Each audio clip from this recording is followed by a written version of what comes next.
ከአዲስ አበባ ከአንኮበር ይመጡ ነበረ።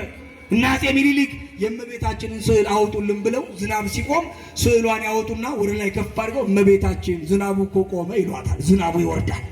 ንዳድ በሆነበት ሰዓት እመቤታችን ንዳድ ሆነ ሲሏት ንዳዱ ይወርድና ዝናብ ይመጣላቸዋል።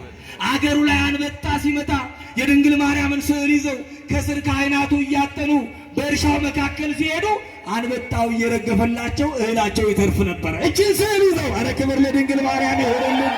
ሁላችሁ እግዚአብሔር ልጆች ዛሬም ደግሞ እንድንባረክ ዛሬም ደግሞ እንድንቀደስ አባቶቻችን የድንግል ማርያምን ስዕል ይዘው መጥተዋል።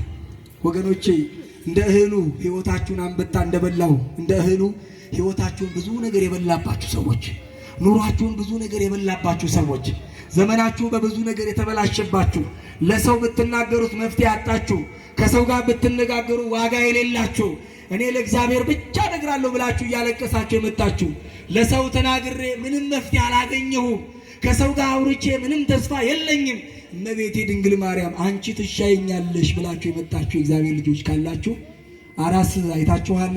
ጥሪ ስትጠራ አራስ የወለደች እናት ሰዎች አራስ ሊጠይቁ ሲመጡ ባዶ እጃቸውን አይመጡም። እንደ ሰብአ ሰገሉ ባዶ እጃቸውን አይመጡም። ወደ እሷ ሲመጡ ወደ አራሷ ሲመጡ እንኳን ማርያም ማረችሽ፣ እንኳን ጭንሽን እንደዚህ ያደረገችልሽ፣ ልጅሽን ታሳድግልሽ፣ ልጅሽን ያሳድግልሽ እግዚአብሔር ብለው መርቀዋት ነው የሚሄዱት።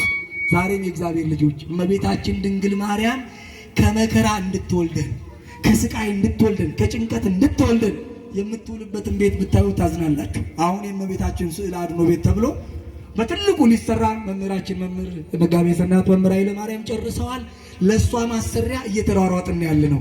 እመቤታችን ሕይወት የሆነቻችሁ፣ ኑሮ የሆነቻችሁ፣ በትዳራችሁ እንደው ሰላም የሰጠቻችሁ፣ የእኔ ነገር ዛሬ ይፈታል የምትሉ ሰዎች ካላችሁ እዚህ